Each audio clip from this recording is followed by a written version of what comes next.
Boa tarde, gente. Hoje nós vamos falar sobre a Mesopotâmia antiga. Então, na verdade, a região da Mesopotâmia antiga, hoje em dia, corresponde, na sua maior parte, ao território atual do Iraque.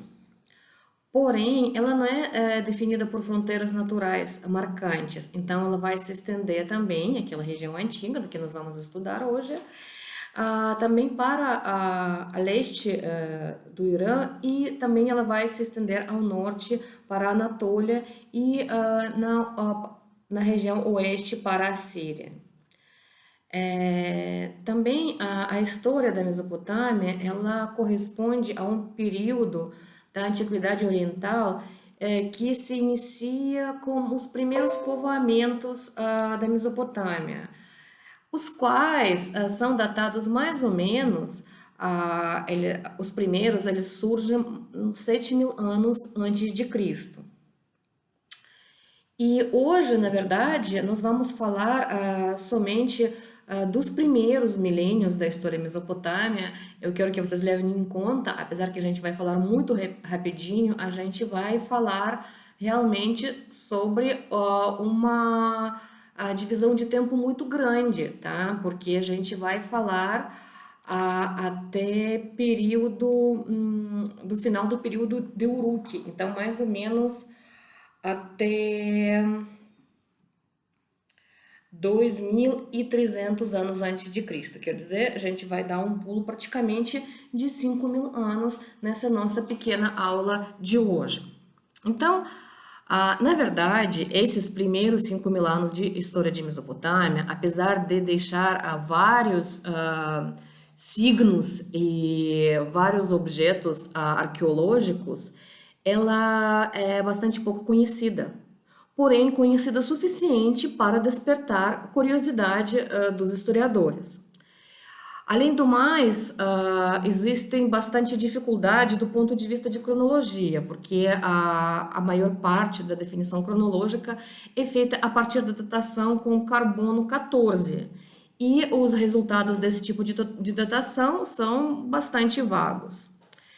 Além do mais, apesar de esse período ele vai ser dividido artificialmente em vários períodos pequenos para facilitar o seu estudo e a sua definição mesmo, a ausência da terminologia precisa, ela constitui um obstáculo também.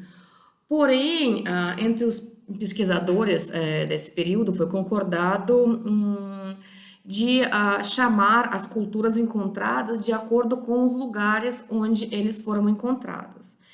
Então, na verdade, o vestígio mais antigo que a gente conhece, a aldeia Calad Jarmo, ela pertence mais ou menos ao sétimo milênio, cerca de 6.750 anos, de acordo com a datação de carbono antes de Cristo. Então, as primeiras escavações, eles apresentaram uma pequena aldeia que os arqueólogos mais ou menos calcularam em torno de 150 pessoas que moravam nessa aldeia, e algumas sepulturas, alguns vasos, figurinhas de animais, de deusas mais em argila. Também nesse período ainda verifica-se a ausência total de cerâmica, que é o símbolo de nível de civilização. E eles também encontraram na aldeia numerosas ossadas de cabras e carneiros, bois, porcos e cais, mostrando que esse povoamento, essas pessoas eles domesticavam os seus animais. E também presença de grãos de trigo e de cevada mostra o desenvolvimento de agricultura nesse período. No sexto milênio, já tem a civilização de Assuna, que é o nome de uma aldeia no Vale do Rio Tigre. E essa civilização já conhece cerâmica, que apesar de ser feita à mão, é pintada, porém, sem alguns desenhos, os temas decorativos são muito simples. E também a outra utensiliagem que é encontrada, ela mostra a importância crescente da agricultura e da criação de gado. Foices, por exemplo, machados, raspadeiras, tudo isso demonstra aumento de civilização. Também no sexto milênio tem uma outra civilização, Samara, que também é denominada de acordo local. Aliás, gente, no nosso texto tem um mapinha que vocês podem encontrar onde mais ou menos foram feitas essas descobertas, tá? Essas descobertas todas eles foram feitas mais ou menos no começo do século XX. Então, essa civilização Samara, ela já tem a construção de tijolo cru, porém já de tijolo. A cerâmica, ela é presente, porém monocromática, quer dizer, não é pintada coloridamente. E também ela tem alguns desenhos cujos motivos, né, desses desenhos mostram o gosto manifesto pela esquematização e pela abstração. Então, como vocês estão vendo, quando a gente está falando de milênios, a gente está pulando de um milênio para outro milênio e a gente encontra vários momentos civilizacionais, vários estabelecimentos, vamos dizer assim, vários povoamentos humanos que, por enquanto, não demonstram uma coisa cultural específica. Porém, demonstra que essa região foi povoada desde os tempos das mais antigos, mais remotos possíveis. Tem alguns historiadores que falam que essa região é a região das primeiras cidades mesmo, da primeira cultura, ela realmente nasceu ali. Mas aí tem várias discussões, tem alguns dizem que a primeira cultura nasce na Índia, tem outros que apostam no Egito mesmo, então é uma discussão bastante complicada. Porém, essas descobertas dos primeiros povoamentos, eles são interessantes porque eles mostram mais ou menos como essa região vai se desenvolver ao longo do tempo, ao longo dos milênios. Então, a próxima civilização, já que pertence o próximo povoamento descoberto, pertencente mais ou menos ao quinto milênio, tá vendo? A gente vai pulando, né? Parece que é pertinho. No entanto, a diferença entre um e outro é mais de 1000 anos, né? A gente tem que levar essa em consideração. Então, a outra é Tel Alaf. E ela já aparece como muito mais complexa. Ela já tem construção bastante complexa, tem edifícios circulares, alguns dos quais são precedidos de uma entrada retangular. Ainda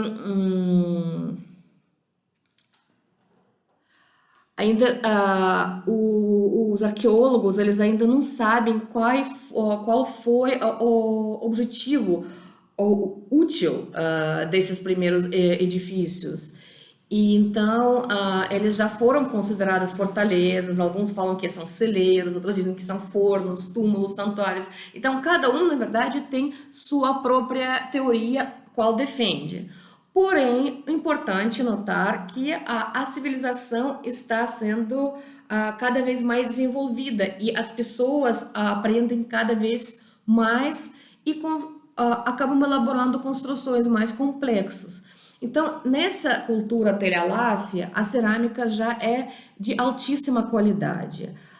Também ela é ricamente decorada com temas naturalistas e também abstratos. Surgem novos motivos, como motivos de guerra, por exemplo, como duplos machados, e também continua sendo o tema de deusa mãe. Ele é sempre representado nessas culturas de Mesopotâmia, de vale entre os dois rios Tigre e Eufrates. Na verdade, a variedade das pedras também que são utilizados, eles apontam para uma ideia de extensão das relações comerciais, porque a pedra, osso e argila continuam sendo os materiais preferidos para também os utensílios que eles estão utilizando. E a grande novidade dessa época é a invenção de um processo para a fundição de certos metais. e principalmente o cobre e o chumbo. Então, essa cultura já é muito mais avançada do que as anteriores. E também, de acordo com o autor do texto, justamente nessa época de Tel Alaf, o sul do Iraque começa a ser habitado. Ah, a cidade, que é considerada uma das principais, alguns historiadores falam que é a primeira capital, a primeira cidade, a mais importante da Mesopotâmia, Eridu, que fica nas margens de uma laguna e também perto do Eufrates, é um local bastante importante. E lá encontra-se 18 níveis de ocupação. Quando o texto fala dos níveis, quer dizer que os arqueólogos vão procurando, né, vão escavando. Então, esses 18 níveis são 18 tipos de povoamento, 18 níveis temporais, né, que foram descobertos, que um fica em cima do outro. Então, a cidade de Eridu, ela nesse sentido é super importante, tanto para aquele período, porque pelo jeito tinha uma vida bastante agitada durante vários milênios, como também para os descobrimentos arqueológicos de hoje em dia. Então, o nível 16, por exemplo, na época de Tel Alaf, que pertence já a essa época de Tel Alaf, pôde-se perceber o plano completo de um edifício que é reconhecido como uma construção quadrangular dividida em duas por meio de pedras salientes. E o nicho vai conter um pequeno pódio e está implantado na parede que está implantado na parede do fundo. Então, provavelmente os arqueólogos eles supunham que seria um templo nesse caso já. Na segunda metade do quinto milênio, nós temos uma outra cultura chamada de Heliobeite, que também tira seu nome de um sítio próximo à cidade de Ur, que é uma das cidades mais importantes na Mesopotâmia. Vocês viram que eu deixei um mapinha para vocês, como essas cidades principais do período sumério, né? Então, essa nova civilização que que pertence ao período Heliobeite, ela é originária do sul. Alguns arqueólogos até consideram que os níveis antigos de Eridu são a sua primeira manifestação dessa civilização que acaba florescendo justamente em Heliobeite.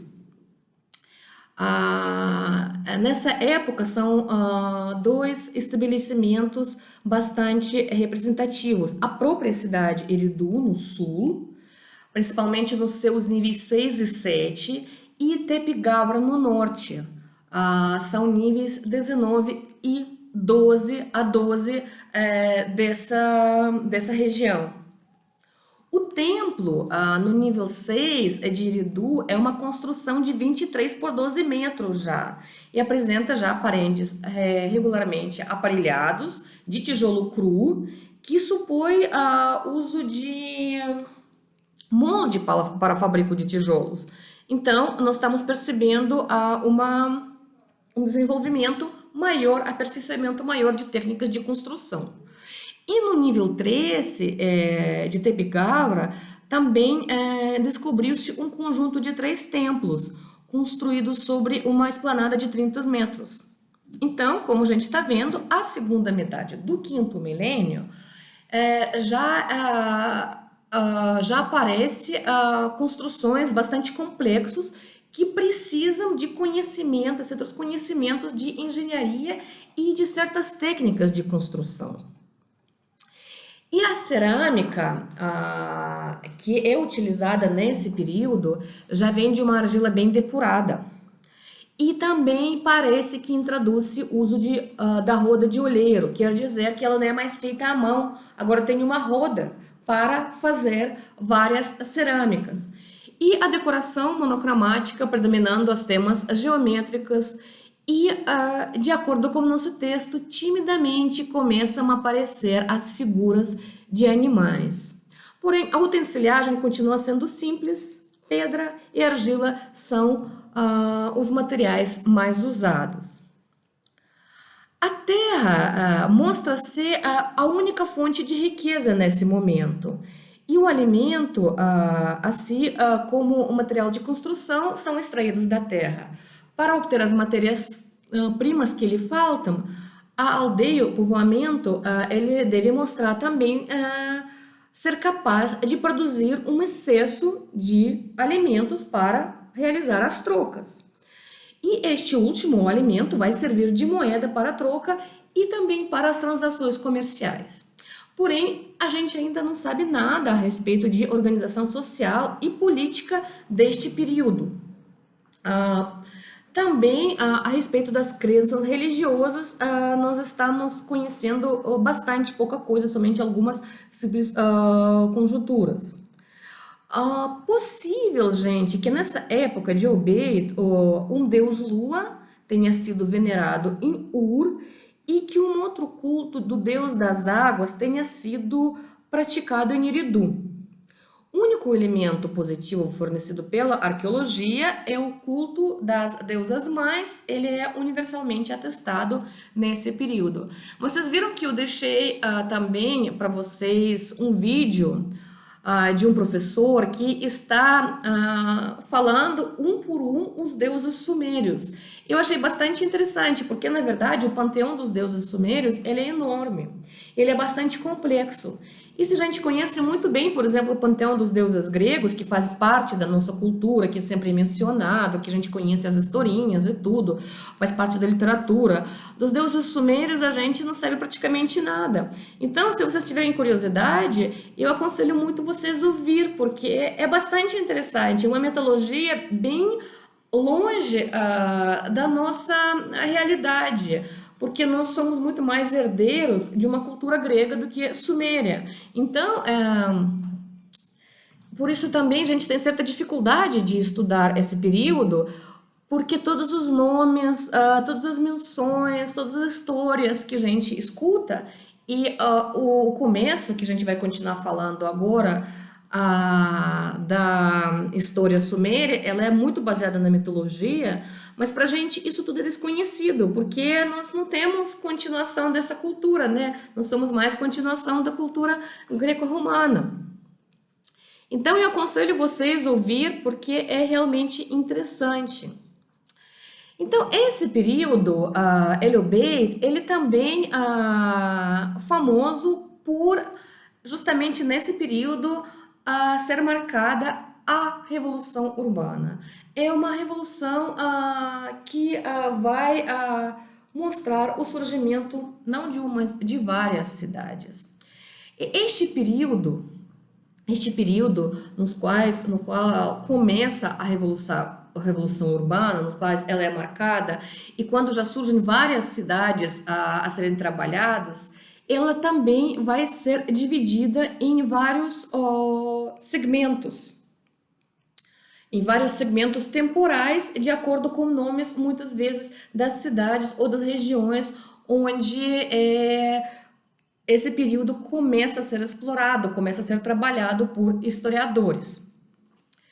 Então, apesar de acordo com os historiadores, esse período ser bastante homogêneo, ele começa, a gente fala mais justamente sobre a urbanização da Mesopotâmia do Sul e termina com a urbanização da Mesopotâmia do Norte sob os reis de Akkad, já.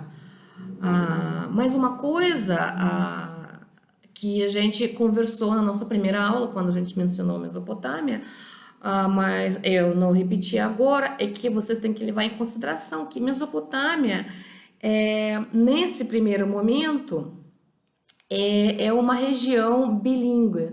Nós temos duas culturas que estão se desenvolvendo ao mesmo tempo, que são as culturas semíticas, de Akkad, né, acadianas, e os sumérios. Os dois falam as línguas diferentes, mas pelo que tudo indica, eles interagem entre si constantemente, tanto que as línguas que foram decifradas demonstram as apropriações de uma língua para outra. Porém, esse primeiro período demonstra a superioridade da civilização suméria. Os próprios sumérios, gente, de onde eles vieram, na verdade, os historiadores não sabem. Porém, eu li uma teoria bastante interessante. Os próprios sumérios, eles não se chamavam de sumérios, eles se chamavam, foram os acadianos que chamaram eles desse jeito. Eles mesmos se chamavam cabeças negras. E os historiadores, sabendo disso, dizem o seguinte: como os povos semitas também têm cabelos negros, então provavelmente quando alguém se chama de cabeça negra, quer dizer cabelo, né, negro, ele quer mostrar uma oposição a um outro tipo de cabelo, que poderia ser cabelo branco ou cabelo ruivo. Então, talvez isso demonstra que eles vieram de alguma região onde viviam as pessoas que eram loiros ou ruivos. No caso, por exemplo, os hititas dizem, né, serem ruivos. Então, pode ser que eles vieram daquela região. Mas isso somente são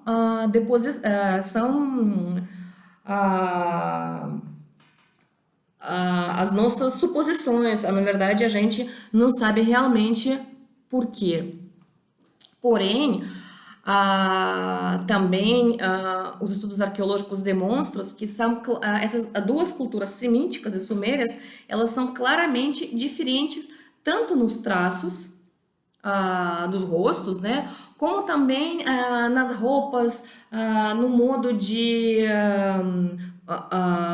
no modo das imagens, das figuras humanas também.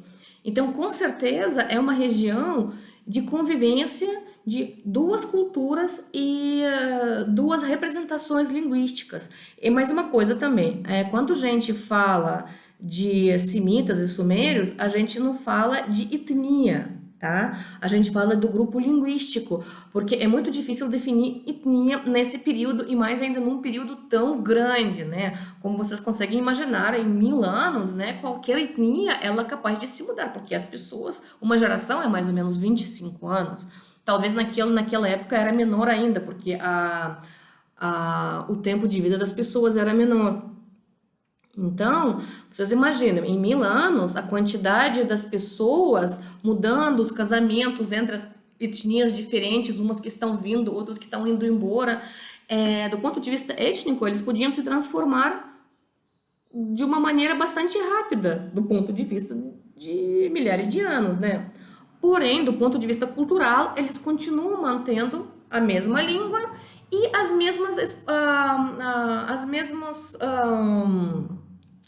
o mesmo tipo de imagem, o mesmo tipo de escrita, e isso tudo mostra a manutenção da mesma cultura e da mesma unidade linguística do grupo, tá? Certo. Então, vamos continuar. Então, nesse período das cidades, aparecem, se vocês olharem para o mapinha, vocês vão ver as cidades Uruk, a própria cidade de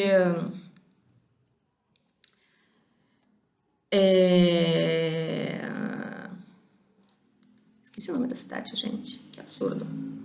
A própria cidade de Eridu, que fica lá na pontinha, a cidade de Lagash, são todas cidades que vão se desenvolver justamente nesse período.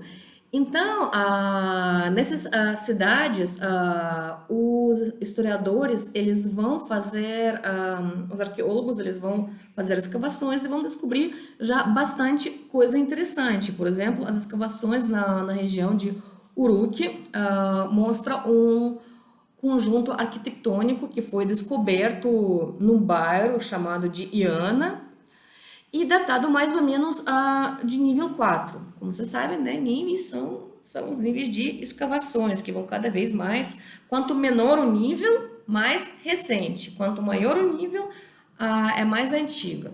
Então, é uma vasta esplanada delimitada por 2 templos. E tem um terceiro templo com dimensões impressionantes para aquela época, que são mais ou menos 80 metros, 80 por 30. E todos esses templos, eles apresentam o mesmo plano, mais ou menos, a mesma planificação.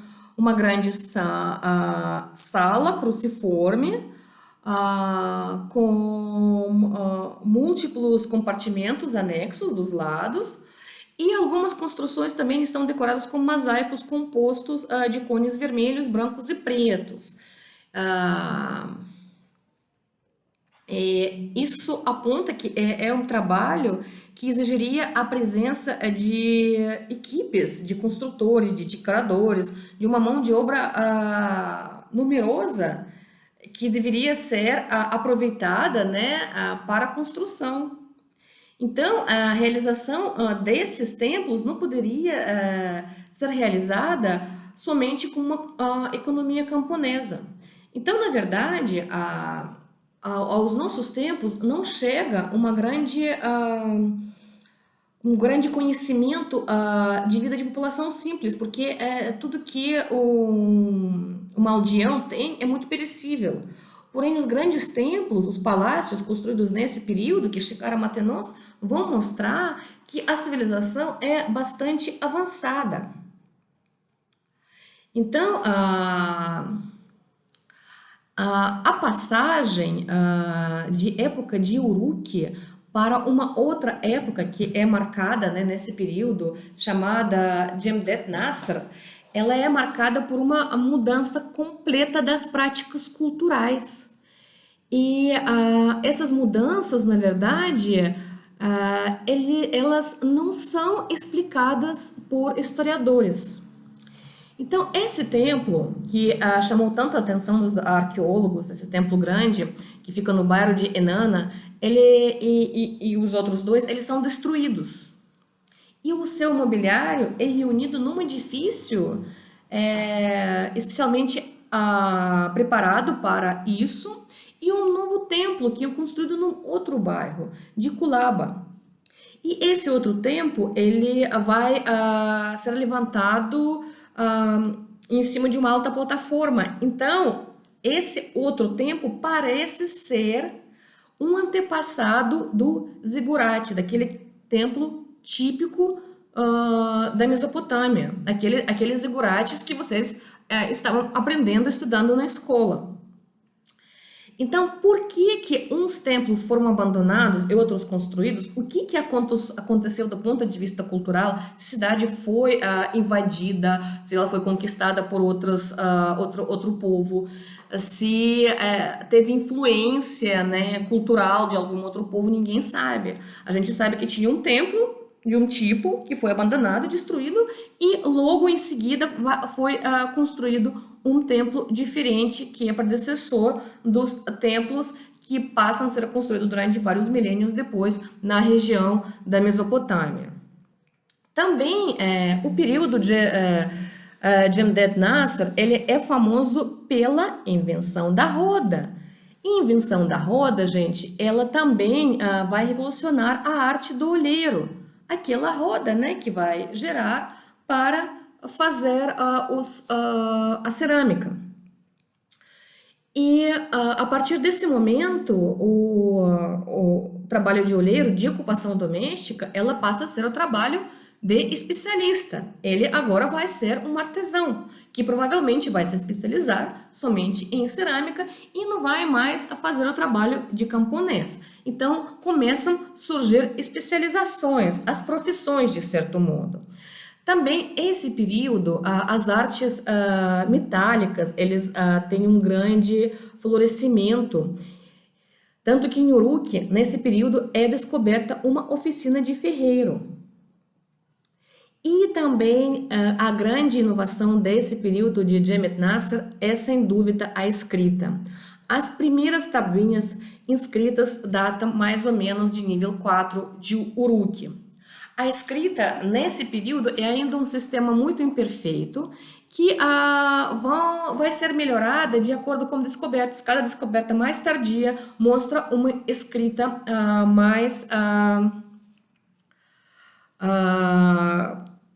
mais aprimorada. Por exemplo, os historiadores, depois de alguns séculos de pesquisas, eles mostram que depois de alguns séculos, eles começam, os símbolos, eles param de significar somente as palavras, eles passam a ter também o valor fonético, que aliás é muito importante na representação de escrita, né? Porque você sabe, a escrita ela pode ser pictográfica.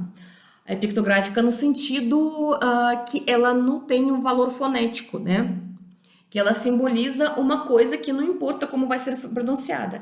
E a nossa escrita, por exemplo, tem valor fonético. Então, quando os signos passam a ter valor fonético, eles vão poder transcrever de modo cada vez mais perfeito a língua falada. E, ao mesmo tempo, como desenhar não é fácil na argila, aquelas linhas de curva, os escribas vão optar por quebrar os contornos dos desenhos e daí o signo vai ser representado por um conjunto de curtas incisões em forma de cunhas. Por isso que a escrita acaba se chamando a escrita cuneiforme por nós, né? Então, justamente o modo de representar esses símbolos, como é em argila, né, com uns palitos, né, ela acabou se tornando a escrita cuneiforme. E isso é também muito importante do ponto de vista do desenvolvimento da civilização. Então, essas cidades do período de Emet Nasser, eles continuam sendo muito ligados aos campos. Os quinhas, pomares, eles penetram as cidades e os camponeses e trabalhadores agrícolas, eles vivem nas cidades, porém eles continuam trabalhando no campo. A gente, hoje em dia, a gente não sabe qual era a organização nessas cidades novas. Porém, tem algumas representações com figuras que vêm do Uruk, que mostram, por exemplo, um homem barbudo, vestido com uma túnica e com um turbante na cabeça, que, pelo jeito, representa um príncipe ou um sacerdote. Então, os arqueólogos vão supor que a residência do príncipe será o sede do Poder Executivo. Apesar dela não ser conhecida, talvez isso pode ser o templo, que vai dominar o conjunto da cidade, e muitas vezes ela pode unir ao mesmo tempo o templo religioso e o palácio do chefe da cidade. As escavações de Emet Nasser, eles revelam também os vestígios de uma construção imponente que poderia não ser um templo. E geralmente ele é classificado como palácio-templo pelos arqueólogos e a sua função precisa continua sendo um enigma. Então, é um período, gente, quando a religião e, vamos dizer, o poder militar, eles estavam bastante unidos e entrelaçados. E também as ideias religiosas desse tempo ainda não são claramente perceptíveis. Os arqueólogos, por exemplo, alemães, pensam que Uruk apenas havia 2 templos que estavam funcionando simultaneamente na cidade. Então, a gente pode falar de culto pelo menos de 2 deuses ao mesmo tempo na região. Na Mesopotâmia do Norte, em Tepe-Guara, foram descobertas também bastante interessantes, porque é uma cidade, diferentemente das outras, que era muito fortificada. Então, Nessa cidade, a construção principal que domina a cidade não seria mais o templo, mas a cidadela, como se fosse um castelo mesmo, né? E o templo nessa cidade é de dimensões modestas. A região do norte, ela é ocupada justamente por povos semíticos, então mostra eles serem mais militarizados, né? E ao lado dessas descobertas feitas em Tepeguara, as escavações das outras cidades da Mesopotâmia do Norte, eles parecem secundárias, porque na verdade Tepeguara é uma cidade que acaba trazendo mais artefatos do que qualquer outra nesse período para a Mesopotâmia do Norte. Para esse período, nós temos duas cidades mais importantes a serem estudadas. Eridu, que é morada do deus Enki, que é o organizador do mundo, e também primeira residência real, depois de a realeza ter descido do céu, como vocês entendem, é mitologia mesopotâmica. E em Eridu, a tradição fixa a morada também dos 7 sábios, que transmitiram o seu saber a toda a humanidade. E em segunda vem a cidade de Uruk, para onde a deusa Inanna trouxe os poderes divinos que regulam a ordem do mundo, depois de os ter retirados do Enki durante o banquete que foi oferecido em sua honra. Então, esse papel, essas cidades, justamente na mitologia mesopotâmica, eles vão ser colocados nesse papel principal, e eles também, aquelas cidades que possuem os achados arqueológicos mais interessantes. Então, provavelmente, eram realmente as cidades que tinham uma tradição cultural mais antiga nesse período.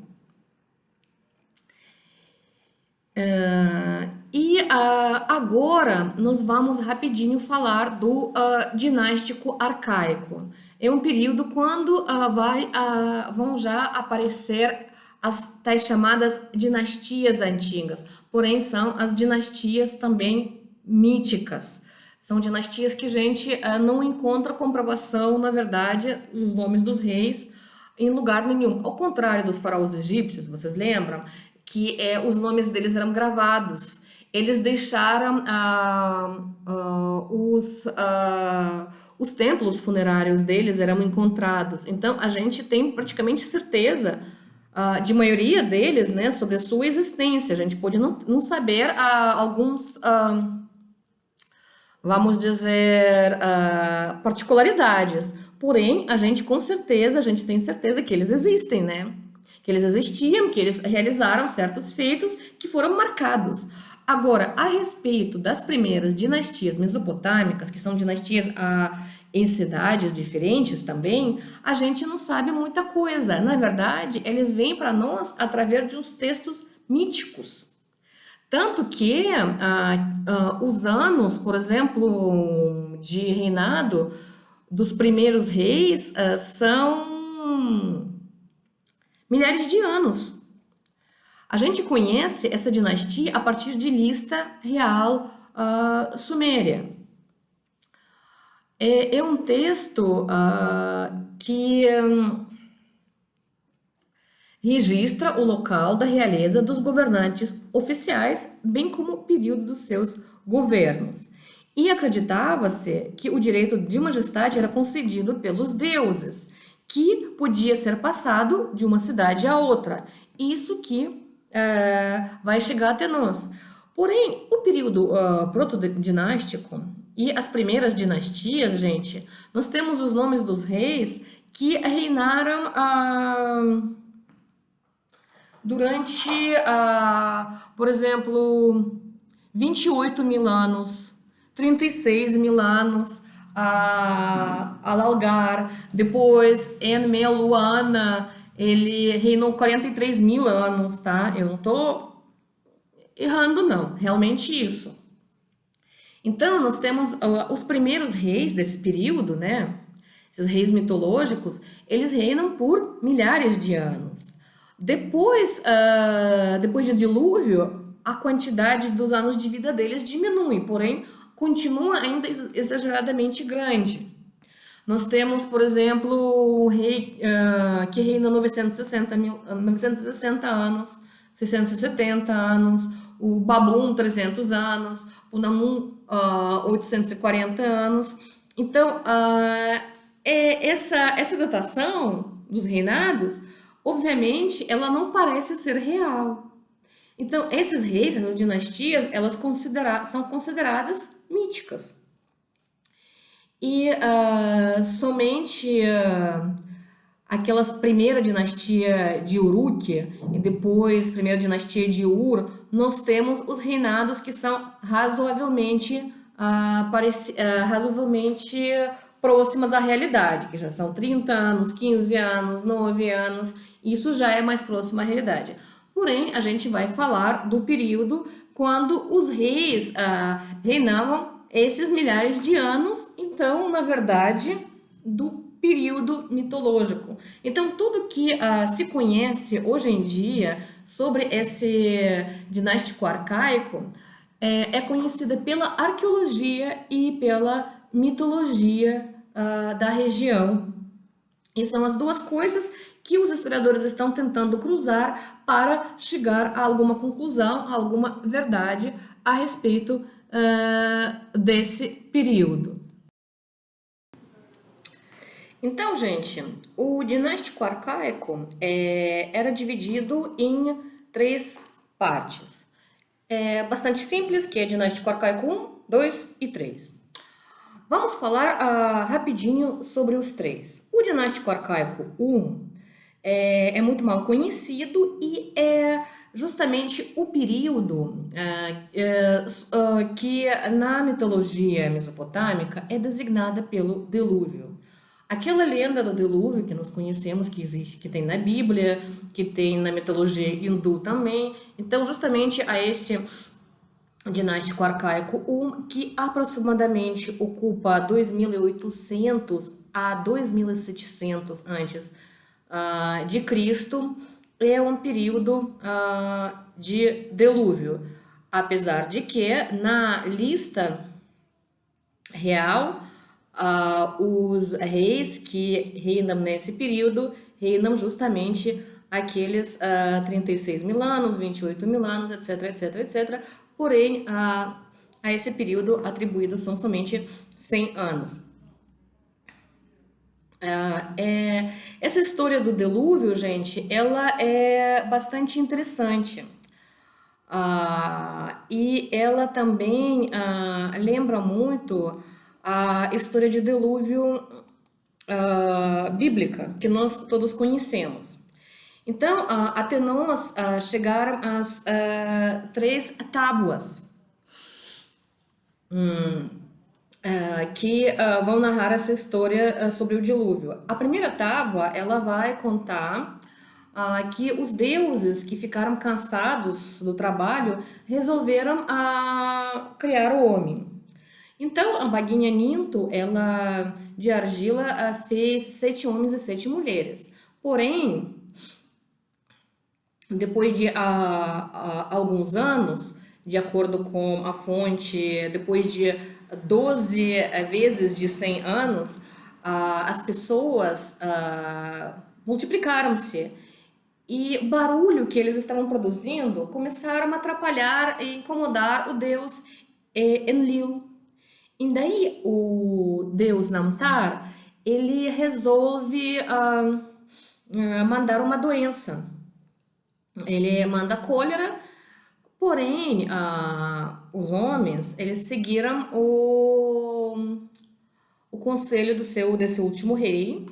O nome dele é Zilsudra, ou de acordo com uma outra tabela, tabela de Acade, que tem a mesma lenda também.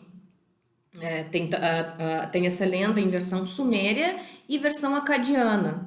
E lá o nome dos reis são diferentes. Então, na versão acadiana, o nome do rei é a Atrahasis. Então, eu prefiro Ziusudra porque eu consigo pronunciar ele com mais facilidade, tá? Então, ele vai ser Ziusudra mesmo, tá, gente?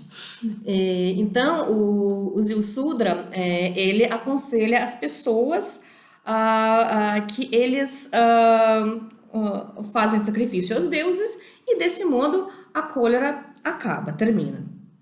De acordo com a segunda tabela, então, Haddad, seguindo a ordem de Enlil, ele manda uma seca para a terra. Só que daí as pessoas, de novo, vão ouvir o conselho de Ziusudra e eles vão construir um templo para o Haddad e, desse modo, a seca vai terminar. Então, o conselho dos deuses resolve fazer um dilúvio. E o Enlil, ele manda todos os deuses jurar que eles vão colaborar nesse dilúvio com a exterminação de raça humana mesmo, porque ele ficou cansado dos homens mesmo. Então, a terceira tabela, ela vai começar assim. Enki, ele vai falar com Ziusudra, o deus Enki. E ele vai falar ao Ziusudra e comunicar que vai acontecer o dilúvio. E também ele vai fazer um certo desenho de navio que este tem que construir, falando que ele tem que levar comida, que ele tem que levar sementes e as pessoas e todos os outros seres vivos. Então, o Ziusudra, ele fala para os seus homens, passa para eles o conselho dos deuses e eles ajudam ele a fazer o navio. E daí, quando vem a lua nova, a Ziusudra, com toda a sua família e com seus parentes, ele vai para o navio. Aí começa a tempestade, então Haddad, Ninutra e os outros deuses, eles vão organizar o dilúvio mesmo. Só que a deusa Ninta, ela fica com pena dos homens, afinal de contas, ela que criou eles, né? E depois de 7 dias e 7 noites de dilúvio, o dilúvio termina e daí o Ziusudra, ele começa a fazer um sacrifício para os deuses, né? E os deuses, quando eles sentem o cheiro, né, do sacrifício, porque queima, né, eles queimam os animais, né, os sacrifícios, eles descobrem que algumas pessoas se salvaram. Então, ele fica bravo e o Enki, ele admite que ele que ajudou as pessoas a salvar. Então, a deusa Ninto, ela vai fazer com que para que o Enlil não fique mais bravo com as pessoas, aceite os seres humanos, né, no universo, a deusa Ninta, ela vai fazer algumas coisas para diminuir a grande quantidade de fertilidade das pessoas, né? Então, a partir desse momento, a quantidade das pessoas, as pessoas passam a ter menos filhos. Então, surgem alguns demônios também que vão matar os recém-nascidos na infância, provavelmente, aquele período, né? Você sabe, nos primeiros anos de vida, os recém-nascidos que mais morrem, né? Principalmente nessas sociedades primitivas, quando não existia a possibilidade de cuidar deles. E também também surge nesse período a proibição de ter filhos para algumas sacerdotisas. Também, justamente após desse período, as pessoas começam a viver bem menos. Então, no segundo período dinástico, nós temos que a quantidade de vida das pessoas de 1000 anos começa a diminuir para centenas de anos. Então, a gente conhece essa lenda chegou até nós, e os historiadores, os arqueólogos também, durante muito tempo, eles procuram os vestígios desse dilúvio. Alguns acham que encontram ele, tentam confirmar essa hipótese. Por exemplo, eles procuram as marcas visíveis estratigrafia dos estaleiros, de escavações, porém, na verdade, eles não conseguem encontrar com muita certeza as marcas desse dilúvio. Então, a possibilidade de uma inundação particularmente devastadora, mas localizada num local preciso, ela é admitida. No entanto, ela não foi encontrada. As marcas certeiras a esse respeito não foi encontrado. E a lista real suméria diz-nos que depois do dilúvio a realeza foi designada a cidade de Kish. E essa lista real é um documento, como eu já falei para vocês, de referência para o estudo do dinástico arcaico. Ele também apresenta a história mesopotâmica como uma sucessão de dinastias que, instaladas em cidades diferentes, estendem alternadamente a sua hegemonia sobre toda a Suméria, como se o deus fosse atribuído, agora é o rei dessa cidade que vai ser o primário, agora é essa cidade que vai ter a primazia, de acordo com a lista real e o que nós conhecemos que chegou até nós. Os historiadores, eles admitem uma certa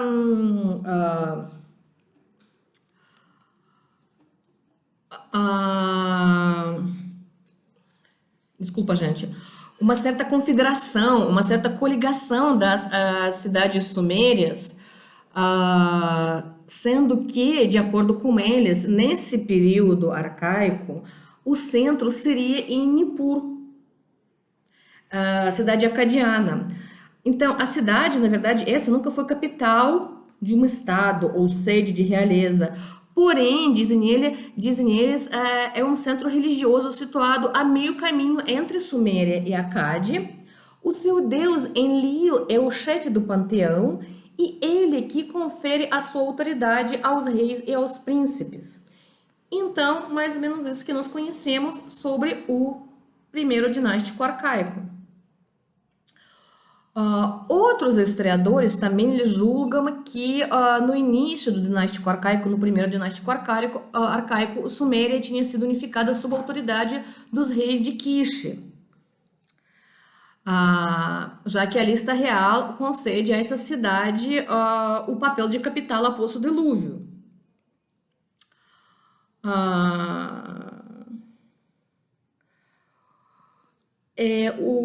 Na verdade, a gente... alguns historiadores também, e é interessante, eles vão, a partir da mitologia suméria, vão encontrar a semelhança de um sistema político no qual eles reconhecem uma forma de democracia primitiva, porque vários mitos, como aquele que a gente, por exemplo, acabou de mencionar, e narrativas épicas sumérias e acádicas apresentam os deuses reunidos em assembleia à volta de um chefe. Então, alguns historiadores, a partir dessas lendas, dizem da possibilidade dessa democracia primitiva nessas cidades primárias sumérias. Porém, também não se pôde afirmar muita coisa. O segundo dinástico arcaico, gente, ele pertence a 2700, 2550 aproximadamente antes de Cristo. Ele, ao lado dos textos épicos e mitológicos, começa já a possuir alguns documentos e eles acabam se tornando cada vez mais numerosos e começam a passar mais certezas para os historiadores.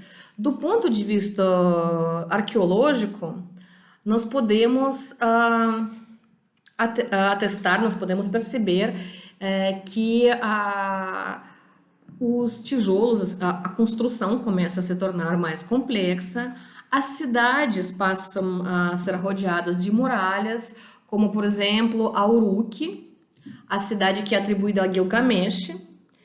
Diz que a muralha do Uruk tem, no mínimo, 9 quilômetros em torno da cidade.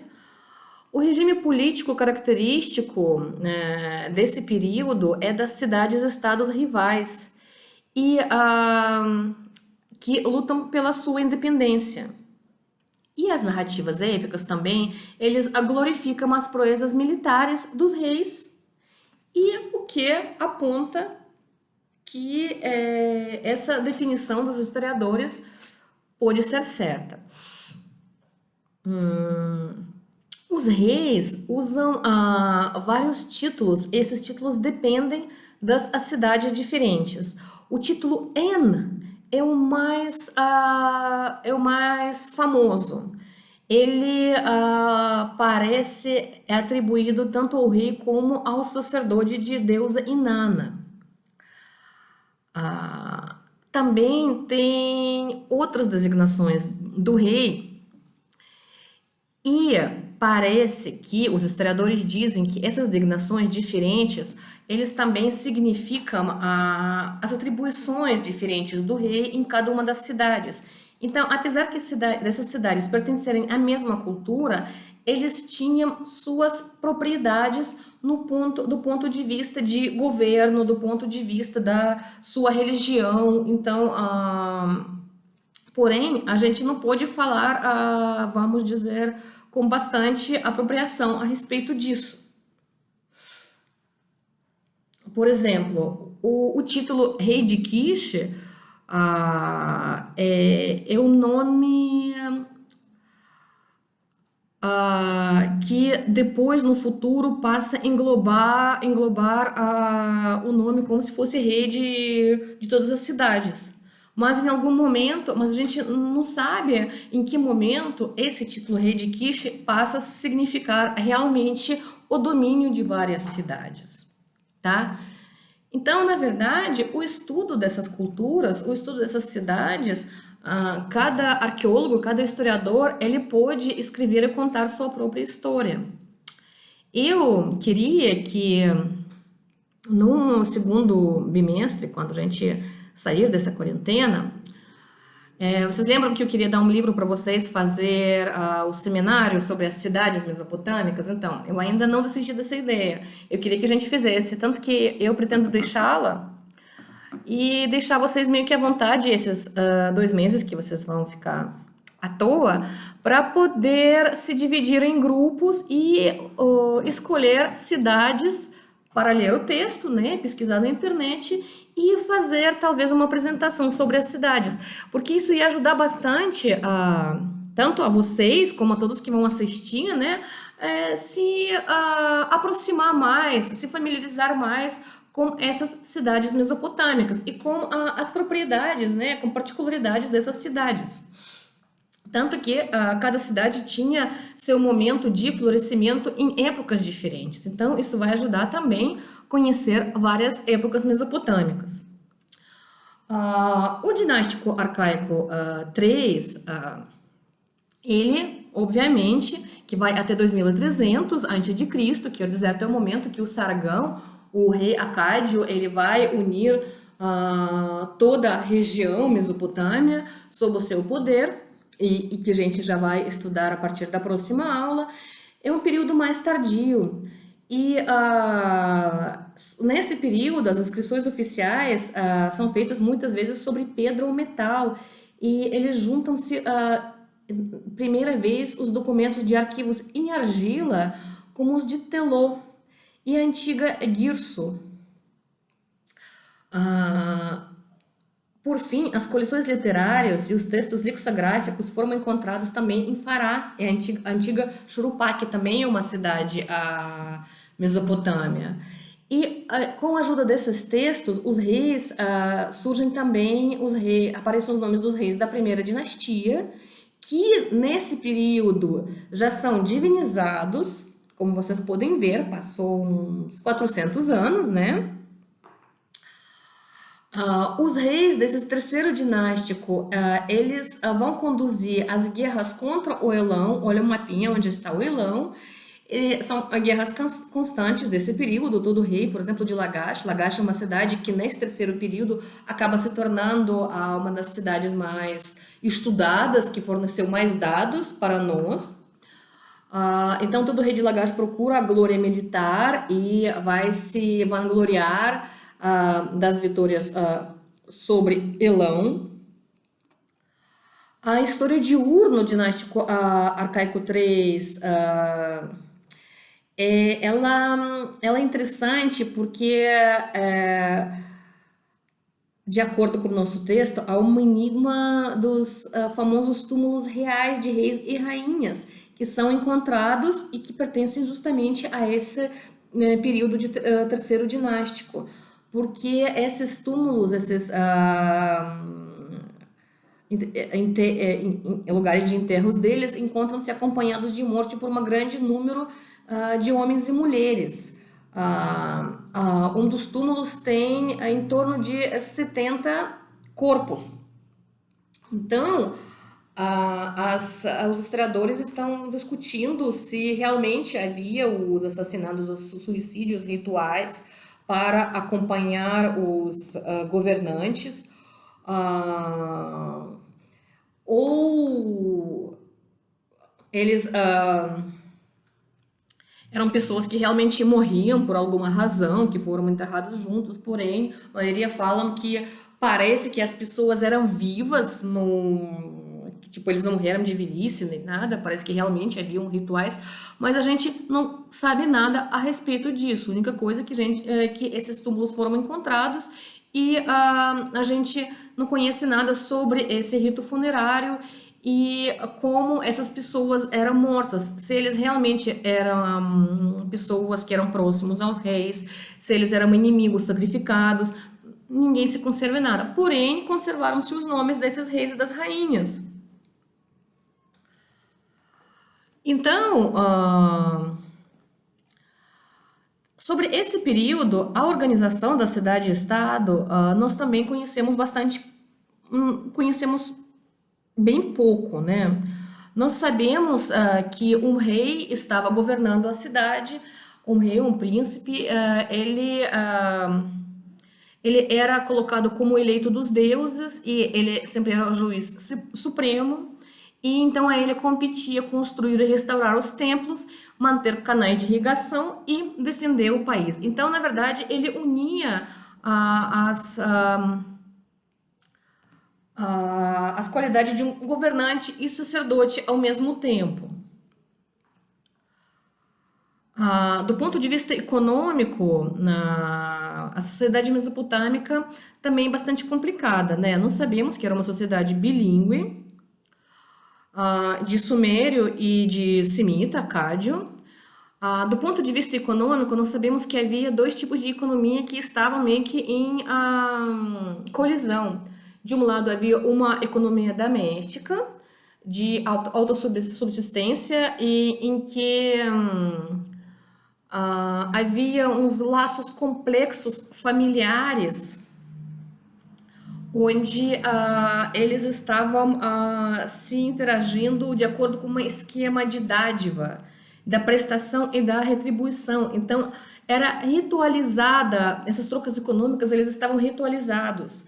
E quem dominava a terra, os recursos econômicos, era o grupo social, que era uma sociedade doméstica, não igualitária, não é todo mundo que era igual, né? Tinha pátria-família, obviamente, tinha as pessoas que tinham mais a posição maior e menor dentro, mas era um grupo familiar que coletivamente gestionava a terra, que era, na verdade, o recurso econômico principal. E tinha outro modo econômico, onde os bens e a terra, eles eram vistos como objeto, como mercadoria, e eles eram objeto de apropriação individual. E nesse modo de economia, a hierarquia social reflete uma grande desigualdade de repartição do acréscimo de produção. E pelo que tudo indica que essa segunda versão econômica de individualismo, de apropriação de terras individuais, dos bens individuais, ela foi ganhando ao longo do tempo.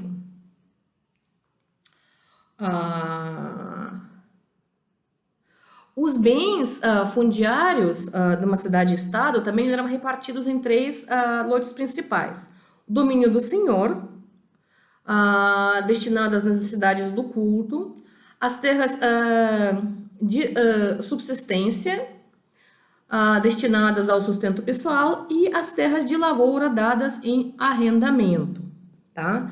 Então, para a manutenção das suas terras e o funcionamento de suas oficinas e armazéns, o mesmo domínio, por exemplo, de um grande senhor, ele poderia empregar cerca de 1.200 pessoas, que pertenciam a todos ofícios diferenciados. E a administração desses bens era confiada normalmente a um intendente, que estava conduzindo, estava organizando tudo isso.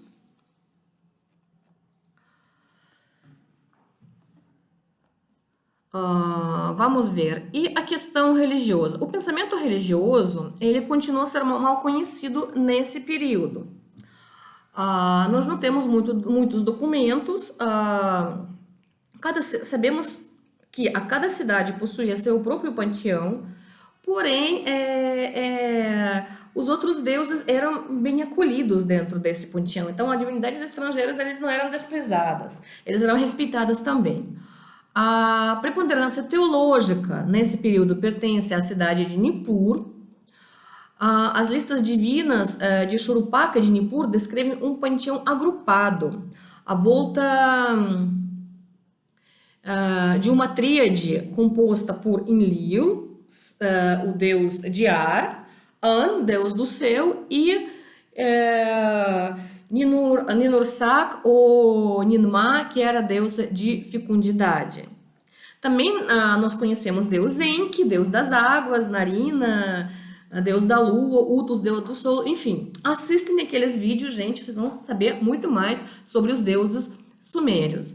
E o grande inimigo nesse período dessa região é o Elão. Ele é um grande inimigo das cidades mesopotâmicas. Então,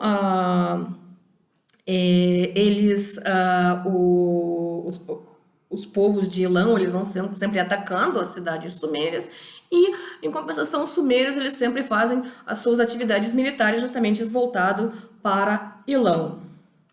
Então, mais ou menos essa situação que nós deixamos para essa aula, para que na próxima aula a gente possa falar do Império de Akkad, fundado por Sargão, e começo de uma dominação, uma prevalência semítica nessa região. Tá bom, gente? Se vocês não entenderam alguma coisa, me escrevam, perguntam. Eu acho esse período bastante confuso, bastante complicado, tá? Porém, ele é interessante porque ele mostra os primórdios da civilização pra gente. Então, na verdade, nós teríamos nesse bimestre somente mais uma aula, e daí a gente vai se despedir até o segundo bimestre, não sei quando que ele vai acontecer.